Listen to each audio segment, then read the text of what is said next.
Welcome back to Rocket Talk. It is now time for episode 24. A little bit different for a full episode. We're going to skip news and we're going to go straight into talking about the Microsoft event that took place a couple weeks ago on the Xbox Series X.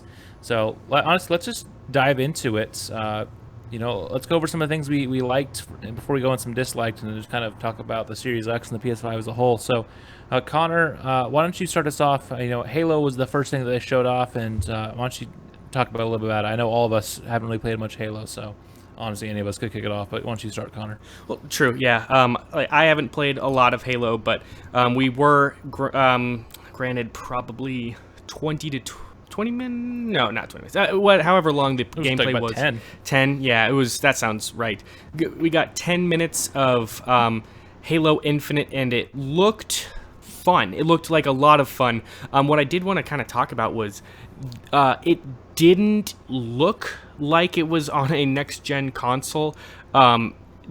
Which I guess 343 Studios kind of came out addressing that issue, that they did this on purpose to make it look more classic for the fans, to, I guess, to kind of tug on those, heartstrings for nostalgia and stuff like that.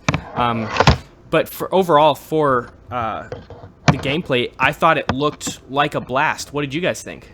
Yeah, so I have never been a Halo person either, since I had the original Xbox right at the tail end of its life cycle, and I never had it, and I've played it sporadically. But it looked like a nice evolution of things where you kind of get that semi-open world aspect to it that some other games have been taking over recently, and yeah, it looks, you had some nice classic Halo gameplay with the Warthog, and it looked fast and fluid, which is good.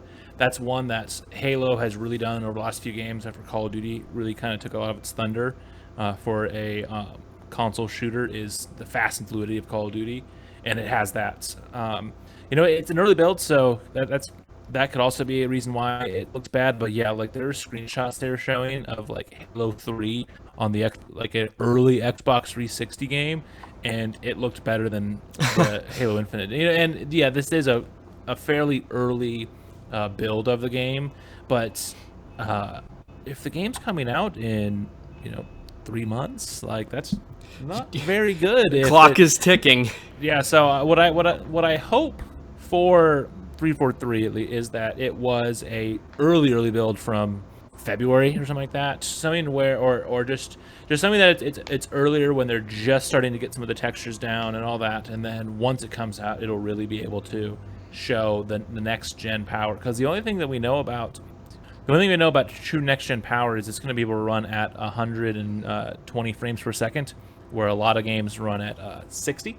So that'll be one that could be big, because like that fluidity, that's what you can get on a PC, and getting that on a console would be pretty crazy. But yeah, it's a good way to start it, even if I think they kind of stumbled a little bit where it wasn't the gameplay, I think, went on a little too long, and then with the graphics. But start off with Halo was smart because it's their biggest property, and honestly, Microsoft needed a strong start. Oh, of course. And what was also nice about it is it looked like we players were getting some more abilities that are new, like such as a grapple system or enemies losing their armor after getting hit with a series of gunshots. And I think there's going to be a multiplayer component, which is set to be unveiled in the coming months. So So they'll show multiplayer later. That'll be one that's, let's say the game comes out in November, they'll probably show multiplayer at some point in the next month and a half.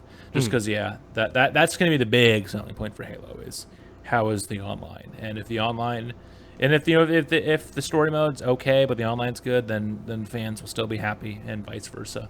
Exactly. Yeah, and yeah, so it is a strong start. However, it did left a little to be desired. Johnny, what was your thoughts on the Halo gameplay? I think it looks like, kind of like what Luke said. I think it looks very similar to like other games in the past, and I've just kind of I'm not really impressed by it. I've never really been a Halo guy at all, but looking at it now, I'm just kind of like it doesn't do anything special that makes me interested in it. And I know obviously it's targeted to Halo players, but it doesn't seem like it's also trying to target anybody else to become Halo players, and definitely not me. Because I don't think it's not necessarily hard for me to like find interest in a brand new game or game series, but this just didn't do it for me. Yeah, for And sure. If they're really trying to capture the eye, it's not working.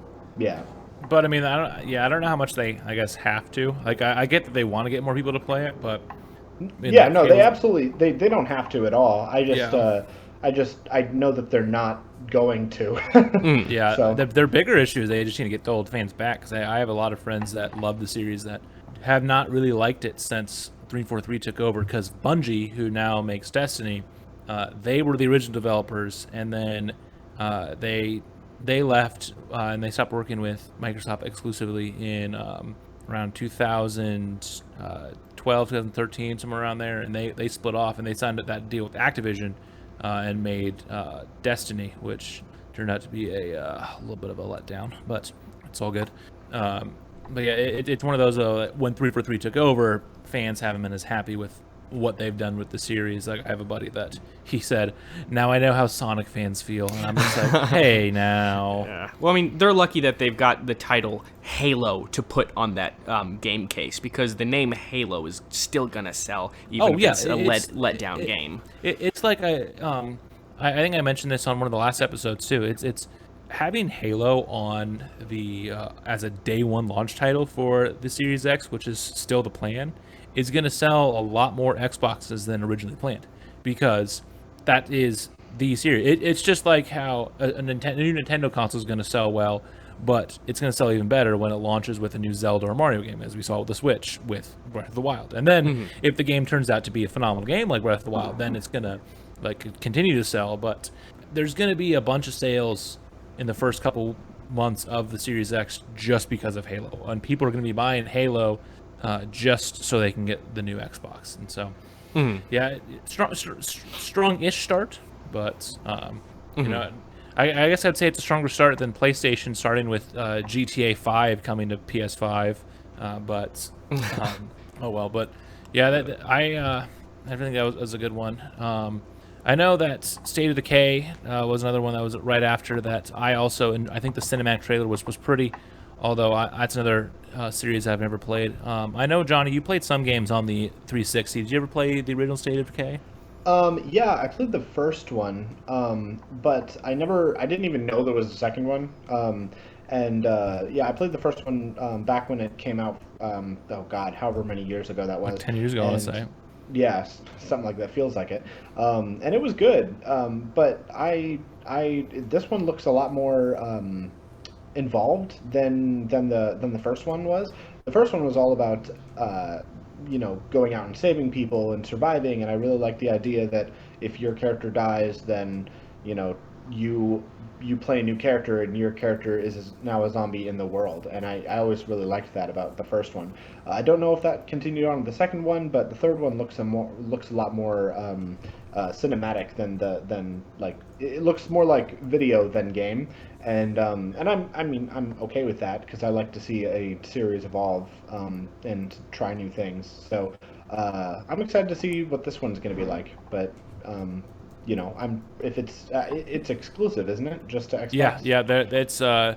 It's one of the exclusive ones. So it'll come out on Xbox, and then it'll also come out on PC, because since Microsoft owns Windows, everything that they announce is coming out on Xbox and PC, and then some's also coming out on Xbox One, and then there's a few things announced in this that were multi-platform, like the Destiny DLC and the Outer Worlds DLC and all that. Yeah, I don't think that I'm not so sure that I'm going to be getting it, just because I'm not so sure I'm going to be getting an Xbox. But if I were to, this would definitely be one of the first games that I would get for sure. Yeah, so that's still that is one of the many games they announced and gave no info on when it's coming. Yeah. It's just it's coming, and that's just the kind of a thing we're in today with all the COVID stuff, that we're just getting, like, we're gonna get games announced and it's coming soon. Exactly. But, yeah, I do. The zombie trope is a little tired in media, but it still is fun to see what someone can do to set it apart from each other. And yeah, the trailer visually, I think, was one of the best out of the entire showcase. That and then the next game they showed, I think, were my two favorite, just for the visuals, because of how realistic they both look. Mm-hmm. Yeah, and I know you haven't really played the series either, Connor, but I'm sure you have kind of the same things. It looks pretty. And is really any other things you have about it that you really liked? If I were to get an Xbox Series X, which I'm leaning towards yes, then this is definitely going to be one of the first ones I get. And it looks interesting how, well, it's just all we have is the trailer, but it looks like we're going to be more on our own and in the wild, which is just a mixture of human zombies and wildlife zombies, which will, shake things up a little bit. So if that's going to be their version of Special Infected, that could make it a lot of fun. But yeah, I guess the main thing that stuck out is what Johnny said, is how cinematic it looked, how gorgeous it looked. Yeah, especially. I was watching this as I was taking a car back to a dealership and waiting for my Uber ride back, and the whole time I was like, wow, what? Like, it was like, what is this? Because I thought after they showed Halo, okay, they're gonna show Forza, they're gonna show Gears, you're gonna show maybe Fable, and I forgot about State of Decay because honestly, there's only a couple Microsoft first-party series that they still really use. So I was like, oh, okay, yeah, and I forgot they even made a second one as well. Mm-hmm. But yeah, definitely pretty. Yeah, if you guys haven't seen it, go and check it out. Check out all these trailers. Yeah, there's some definitely very, very visually stunning trailers in it. The next game probably is going to be the prettiest game on the Series X for a while with Forza. I mean, that's really about all there you can really say. It's going to be a pretty racing game. It's going to take advantage of the next gen tech, just like Gran Turismo. Interesting note, though, to point out is they're dropping the number after the title for this version. So previously, there's been Forza Motorsports 4, Forza Motorsports 5, and all that. So this one, they're just gonna call it Forza Motorsports instead of Forza 8. So that's helped series like God of War, Call of Duty Modern Warfare, but that also has hurt other series like Sonic. Calling your game, it's a little different when it's a racing game, but. But yeah, it'll be interesting to see what does come with the new one. It'll look pretty. Hopefully, it has some fun cars to race in. But that's really about all you can really say about Forza. Mm-hmm. And then, I know this one will made Johnny very happy and sad seeing Rare pop up and no Banjo. So let's talk about Everwild real fast. So the biggest one I want to say is this. It looked nice, but the thing that's kind of crazy is Rare. It's so early in development that Rare doesn't even know what they're doing gameplay-wise yet. So this is just a cinematic of like, hey, this game's called Everwild, and it's going to be some sort of magic sorcery adventure game, and that's it. Like as far as the trailer goes, like, does it need to be a game? Why not just make it like a new anime series or something like that and put it on Netflix? I don't know, like where could this go? And I don't know. It's just so vague that I'm not sure what it wants. It kind of reminds me of it kind of is reminding me of Avatar, with the blue people and these like one with nature and very spirit-like, mixed with like maybe like Studio Ghibli. It looks interesting.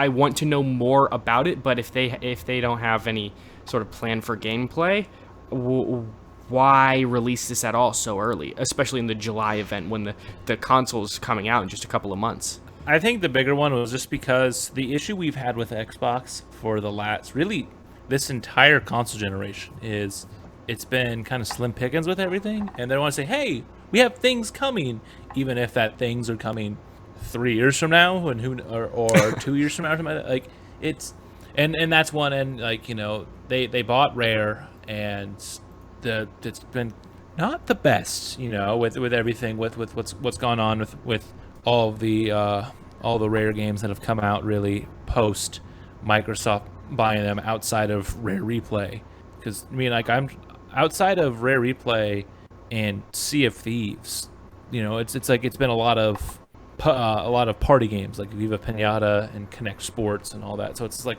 they haven't really done a true game outside of Sea of Thieves in 15 years. You're not a Battletoads kind of guy? Well, that hasn't come out yet, but that's one they're doing too. but I don't know, like it's Yeah. they haven't done like the fact that they're doing this in Battletoads, like they haven't done games like this in so long because like Microsoft bought them, like you guys just make our party games to compete with the Wii, and it's just like and that's a company that has put I mean some of Johnny's favorite games of all time. Like if you ask him to name his favorite games, as he would like think about how many of those are rare games. So Pretty much all of them. Yeah, it's. I'm a little disappointed to be honest because Rare is my favorite studio of all time, video game studio of all time, and to see them have a game like you guys said that they don't have a lot prepped for. It's just kind of like, I don't want to be. I joke a lot about how I was disappointed that it wasn't Banjo, and I am, but I don't want to be like everybody else and say, that just because they didn't do what I wanted, then it's not good. And I don't think that necessarily. I am disappointed, of course, but I'm not necessarily thinking that that this game is going to be bad. I just wish that there was more to show, so I knew what to get excited for. Because yeah, exactly. I love Rare. I love what they've made before, and I know that there's a lot of stuff that like not everything that they make is for me, but I want to know. I don't know if this is for me, so I want to know more just to know if this is something that I would even remotely be interested in. Yeah, so I did see someone make a good point that the one good thing about them making a game like Sea of Thieves and Everwild and kind of exploring their own path is so then down the line if they do come back, and I mean they are doing Battletoads where they're coming back and doing a new Battletoads. If they do come back and do a new Banjo or a new Conquer, or if Microsoft and Xbox can make some sort of deal and they can do a new Donkey Kong game. Then it's even sweeter because they went time and they've kind of found things that they explored some other new passions before coming back to the old one. So it'd make it sweeter when you get it, but also at the same time, like it's been so long since that we've had some of these games like like Grunty's Revenge came out in 2003, but besides that, Banjo Tooie was 2000. So it's been 20 years since a console Banjo game that wasn't a weird vehicle construction party game. So, but yeah, it's definitely was. It was. Yeah, I think outside of Halo, that was another one that got a lot of attention just because of it was like why show this off so early? It was like the Capcom game they showed in the PlayStation reveal that was coming out in 2022. Just like why bother then if this game's not coming out for a couple years? Like I get you want to show that Rare is doing something. Because Battletoads is coming out in 2 weeks, and so and that's going to be more like a classic 90s game. So it's probably not going to be one that's going to take more than 20 hours to beat. So that they're doing something else, and so what are they doing? And sure, this looks nice, but also what will it be? Yeah. So, and then what are a couple other games that really stood out for you guys? What about you, Johnny? What was another game that really you were like, oh, this looks awesome? Well, one of the first ones that I really liked was the second Hellblade game. Was it called Senua's Saga? I wasn't sure what the sequel was going to be called, but the Hellblade 2, whatever it's going to be called, looks really interesting. I only very briefly played the first one, for maybe an hour or 2 hours, a few years ago, and I really liked it. I thought it was, the story was great from what I saw, and the gameplay was really interesting, and it was very unlike anything that I've, played much of, which is Mario. So, but it was good. I'm really excited to see more games that are very story focused because I can't say that there's not a lot of that, but there's not a lot of good ones, I guess. So yeah, I want to see more. I want to see more of this. I want to see more Hellblade. Along with that,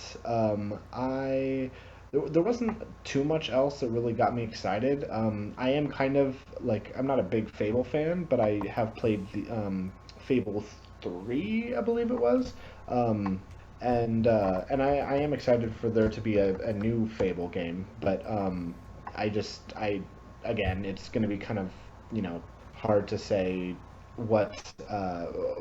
it's hard to say much more about it just because there's a lot of information, but also because like I said, I'm not exactly planning on getting an Xbox, and it's going to be kind of hard. I think this whole showcase kind of helped me to solidify that decision with the, you know. Yeah, with it, yeah, I would agree with that because I've never played Fable either, but I know because with that's been a long rumored reboot was Yeah. coming, but uh, but yeah, like most of the like honestly, really the few things that really stood out to me, uh, in terms of a game, like the only game that I saw that was an Xbox exclusive that I really said that, oh man, I want to play this would probably be the Medium, which it was nice that we got to see some more. We got to see some gameplay of it too, you know, because that was when they showed some of the trailer in the last Xbox showcase. Because Tetris Effect is on PlayStation, and like while Forza looks pretty, I can just get Gran Turismo. I don't care. I don't care about Fable or Halo enough that I want to go out and buy an Xbox. And so there was not as much of a thing where I was just like, oh my gosh, I need to go out and buy an Xbox. Like some of these games definitely look pretty, and I can talk a few more about ones I liked, but yeah, this definitely just continued to solidify that that I'm not really planning on buying an Xbox. The only other one that I really was like, oh, I kind of would like to see this more was Stalker 2, just because Yes. I love anything and everything to do with Chernobyl, honestly. Like it's definitely like because of Call of Duty, like that's what got me into it. Like with the levels you play in Chernobyl, it just is such an interesting part of human history of just like what happened there and then like what's gone on because of it. And so like Stalker 2 definitely looks interesting. What's crazy is like this game's been announced. This game's been in development for like 10 years. Like this game was originally announced 10 years ago, and was supposed to come out in 2012. But for whatever reason, the game has just been delayed and delayed and delayed. But it's coming out next year now on Windows and the Series X, and so it'll be the first time the series is out on consoles. So I'll have to see if my PC can handle the original games and maybe try to go back and play through some of them. But really that was about it in terms of ones that like really stood out to me that I was like, oh man, I need this day one. But there's always some nice things though too. Connor, was there really any other big things that stood out to you outside of like Halo and State of Decay and all that? Big things. I don't know about big. I thought Grounded looked fun. Yeah, that's kind of a Honey I Shrunk the Kids deal, and you're fighting bugs and stuff. That was definitely the funniest part of the whole showcase too, with the whole cyberpunk joke. Yeah, so that's Obsidian. I think Obsidian just did. I mean, they all looked great. Outer Worlds Peril on Gorgon. That was a nifty looking trailer with kind of like a 50s radio disc jockey trailer announcer in the trailer. That was also something that I thought also looked like not anything I need. It's just like, oh, that was fun. That's kind of how I felt about the entire July Xbox event. Was that was fun. Yeah. But not like, oh my god, I'm so excited. Yeah, because yeah, Outer Worlds is a game that I've been meaning to go out and try. It's made by, like I said, made by Obsidian, who they did. They've done a handful of games, including they did Fallout New Vegas and a few others. But it's like one of those like type of looter shooter type of thing, kind of like what you would see in Borderlands or in Fallout, and it's set in like an alternate reality where William McKinley was not assassinated, and so Teddy Roosevelt did succeed him, and large trusts never broken. Basically, it started a snowball effect where because this one thing didn't happen in 1901, by the time you're in the future in 2355, everything's completely hyper corporate, class centric society. So. You know, it definitely was an interesting game to see, and this expansion looks fun. But yeah, it's a lot of the same qualms. Where it's like, this looks nice, but am I really gonna go out and buy it? Like I said, one of the other big things that stood out for me was Tetris Effect coming to Xbox, because while I haven't played it, like that's a beautiful Tetris game with everything that it does, with all of the music and the beats and all that. And you know, it's nice that Xbox people can see that, but like it's. The issue, I feel like I'm a broken record here, but the issue that has been going on so much is just like Microsoft really isn't showing reasons why you should be getting an Xbox over just having a good PC or having a PS5. And that's been an issue that they've had for about 10 years now. Like, really, after Halo Reach came out and after the first few Gears came out, they really kind of stumbled, and they have never really recovered. And then the Xbox One had its big stumble out the gate, and they've just been lagging behind. And like, outside backwards compatibility and some other nice things in terms of like the services have been good, but in terms of actual games, they just aren't doing enough. And and like, we make fun of Nintendo for not showing us stuff, but like, at least we know that, okay, it's a dry year for Nintendo, and then they're going to come out with like another top-notch Mario, Zelda, and another series. Mm-hmm.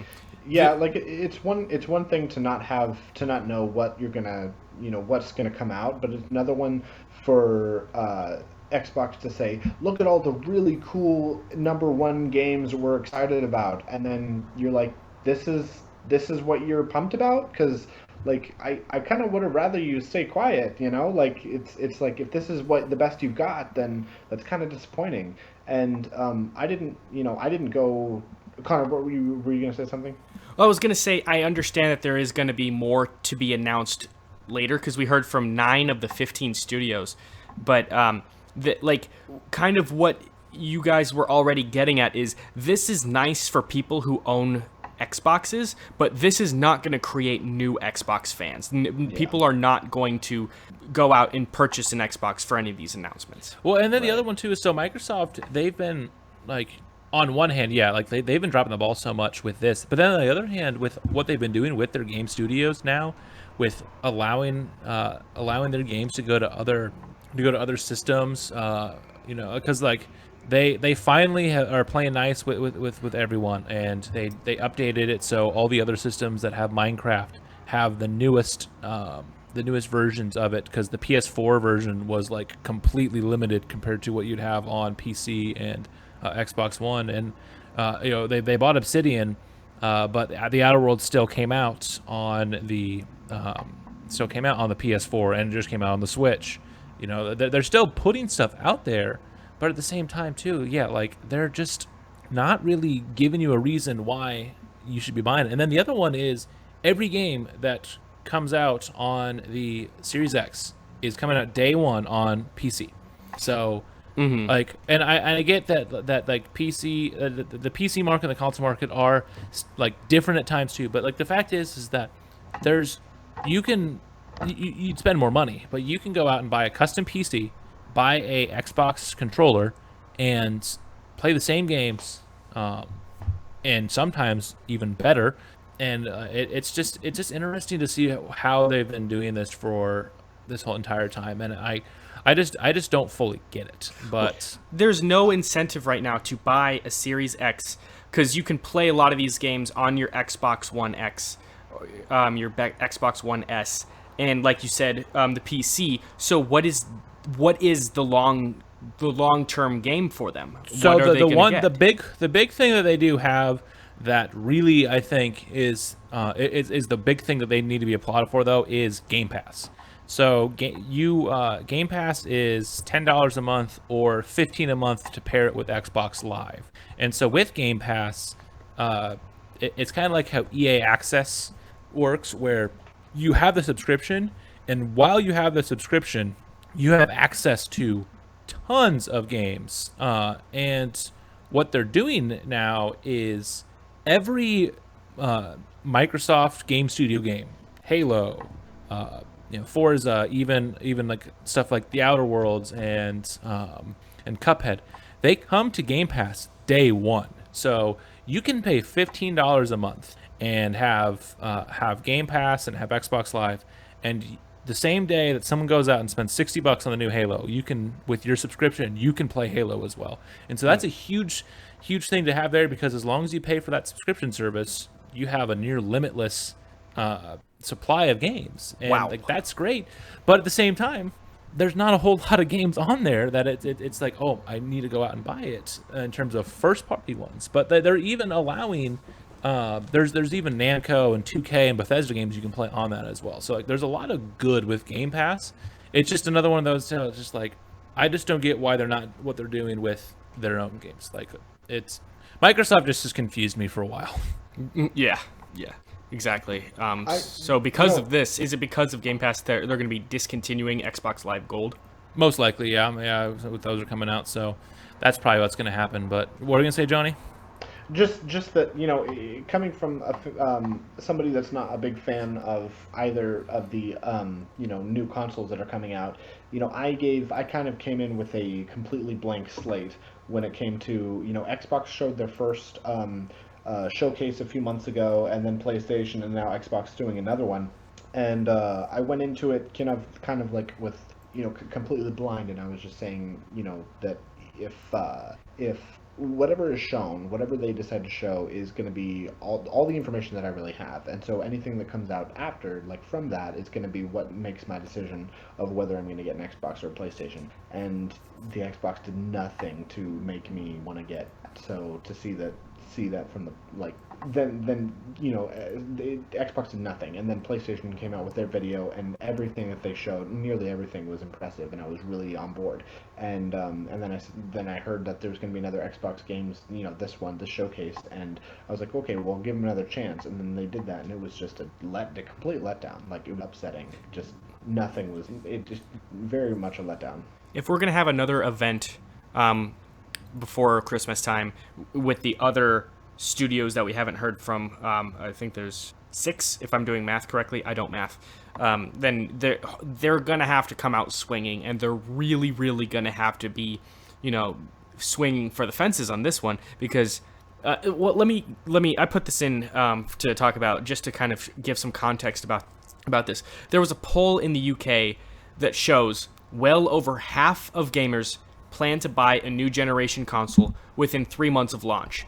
But according to the 3,000 gamers surveyed by MCV UK, 85% of them plan to buy a PlayStation 5. Why is the Series X, a very powerful console, why is it not stacked up to do well come this Christmas? And I think just the number one overall theme that we're coming down to is just games. They don't have enough good games. Like the bigger reason right now to buy an Xbox is for the power and the backwards compatibility, because we still don't know too much about the PS5 backwards compatibility, where we know the Xbox is going to have the backwards compatibility with the Xbox One, which then in turn will mean it'll have a huge chunk of Xbox 360 and OG Xbox games that are playable on it. But like, why are you buying a new console to play old games like that? Because like there really isn't shown anything else with that you really can, like, go out and want to say, like, it's there. The Xbox can be $200 cheaper than the PS5, and I'd still buy the PS5, I think, right now, just because there's nothing really out there outside of it being significantly cheaper that'd make me say I want this over the PlayStation, because I know I'm gonna get better quality exclusives and more of them, and that I'm going to know more of what I'm getting in the future with things. Because and some of the game studios we didn't hear from, like one of the big game studios we didn't hear from was Mojang, who does Minecraft. So like, what else are they gonna, like, they're gonna tell us that Minecraft's gonna come to Series X because it's Minecraft. It's like, we're making the joke that Destiny and GTA are coming to the new systems, but like that, okay, Minecraft's gonna come too, because Minecraft is one of the biggest games of all time. So like, it's one of the most influential games to ever be released, and so it's coming to the next gen consoles. Like, that's just a matter of fact. And so we'll get that, but like, what else with the other studios? Yeah, like some of these ones that help out other things, they just don't have too many that I'm just like, okay, here we go. Yeah, and I mean, there's just more to come. We still don't know launch date or price. And I understand that we're going to have probably another event, but it had better be good. And other than that, what else is there to discuss other than we weren't given much? Yeah, I just think the big thing is it's continuing to show that just how different the gaming landscape is compared to the previous generations. Look back to like the Super Nintendo and Genesis, and then the next generation, the 64, PlayStation 1, and Saturn. All of them are trying to, one up each other. Oh, well, we can do this game better.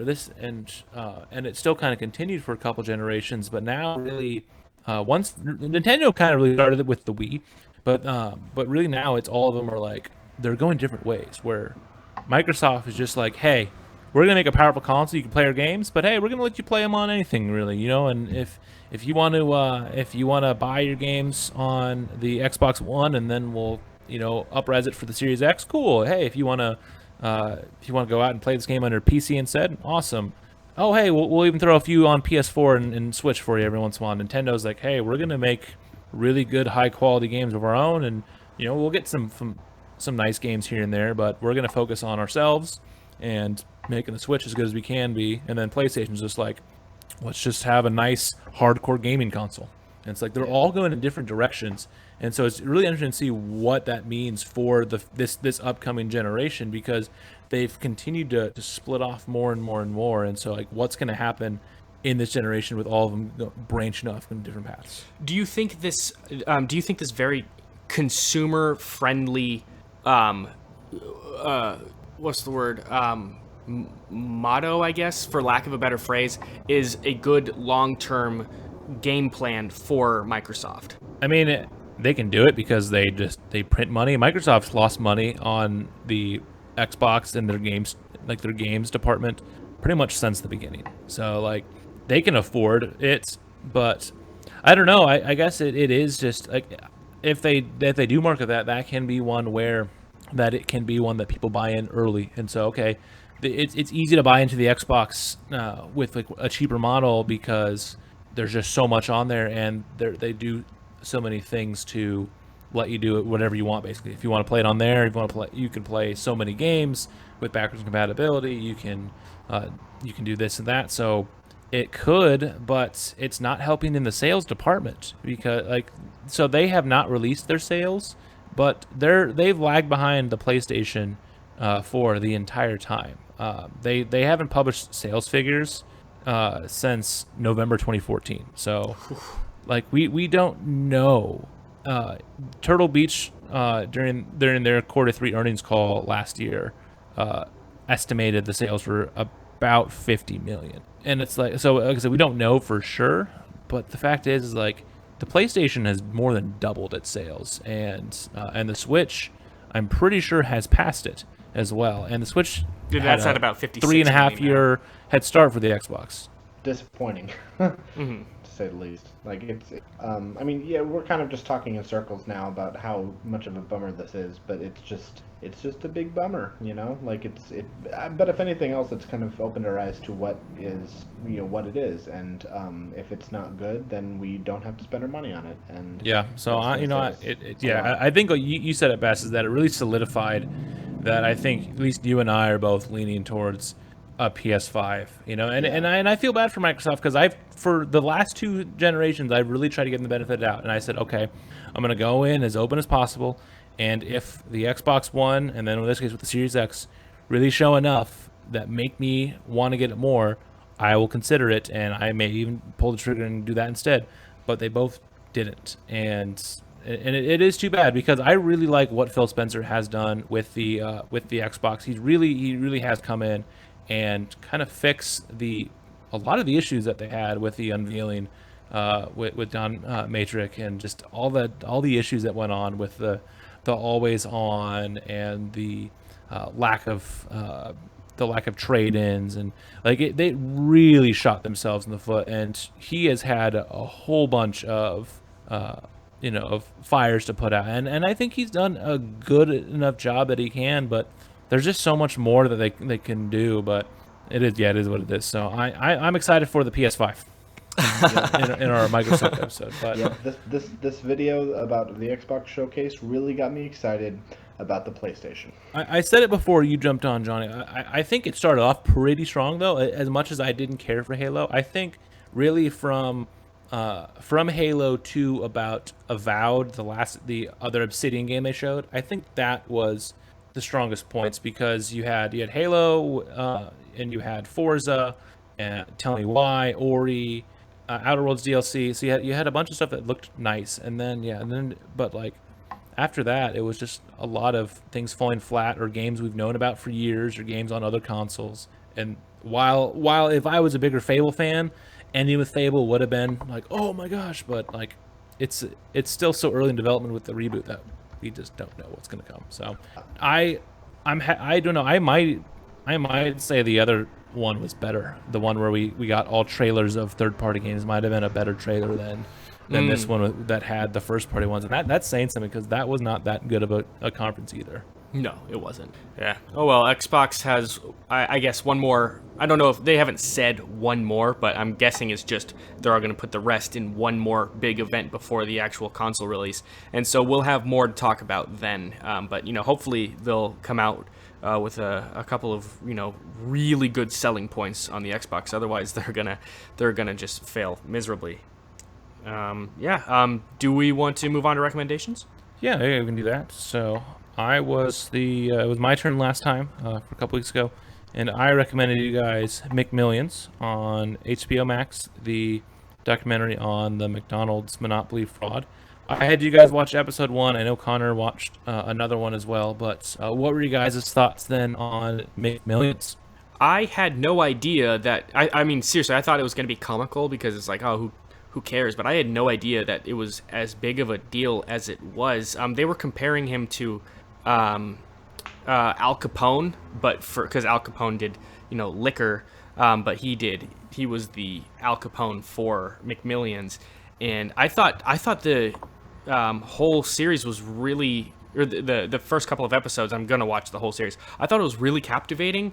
I really think they do a very good job of telling the story and explaining it for people that aren't really, like that not using big terms for with the FBI. I thought it was laid out very nice. I was really, really captured when they went undercover and they were pretending to be a camera crew. The film crew, yeah. That was so that cool. That FBI agent was my favorite. He was so funny. I think it was Doug. He just had a very just like outgoing person. He was super funny. Well, I definitely. You said, Connor, you said that you thought it was going to be a comedy, but like honestly, I would kind of argue that it sort of was, because of all the like stuff that FBI agent, all the stuff that he said, and like his like interviews and his retelling of the story and all the events and stuff, like that was kind of comical. And I did appreciate like I did at first. I thought he was a little bit annoying, but as it got on, as the episode went on, I was like, oh, you know what, this guy's kind of likable, and he's he's kind of funny, the stuff that he's saying. So I was on board. Sure. Yeah. And he was contrasted with the guy that he saw. I guess he saw the McMillions scandal on a sticky note. Yeah, the dude. My favorite was he when was they so direct and stuff. And my favorite was when they said we reached out to, I can't remember what the agent's name was. Multiple times, and it was funny because just from the retelling of the story of how he found the sticky note, like you could tell, you could see the reason why I won't say it was Doug, why he was the one that was on the show, and why, like, just from the little bit we found from the retelling, why the other guy was not. Yeah. Before we go on more, we can quickly, I think, explain to the viewers then to what did happen. So, no, without giving too much away. So basically, the Monopoly game that would be at McDonald's that they would always run. They started in the late '80s, and so it'd be the game pieces you'd buy in your Big Macs and your large drink, medium fry, and all that. And so there was the instant cash winners. And so the game was rigged, and you had to watch the whole series to figure out how this all happened.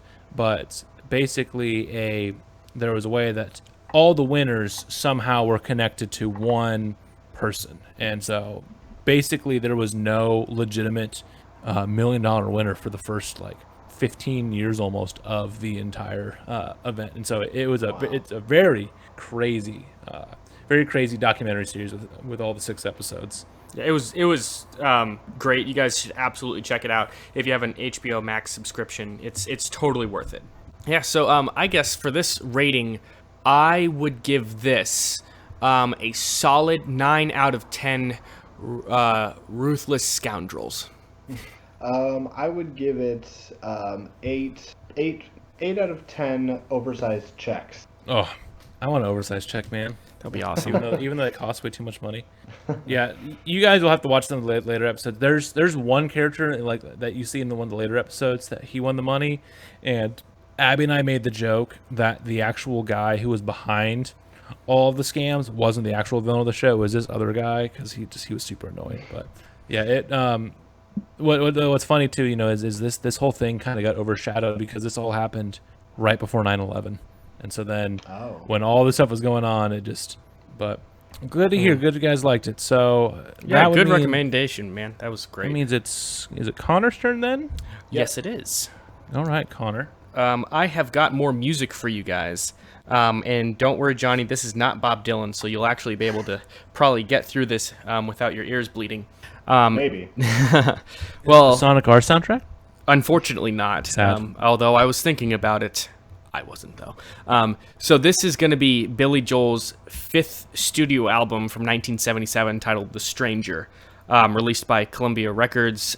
This was produced by Phil Ramone, and it is widely considered to be his best album. And I want you guys to give this a listen. I think my two favorite tracks are Scenes from an Italian Restaurant and Vienna, and I want you guys to pay special attention to those two. But yeah, just let me listen to it and let me know what you guys think.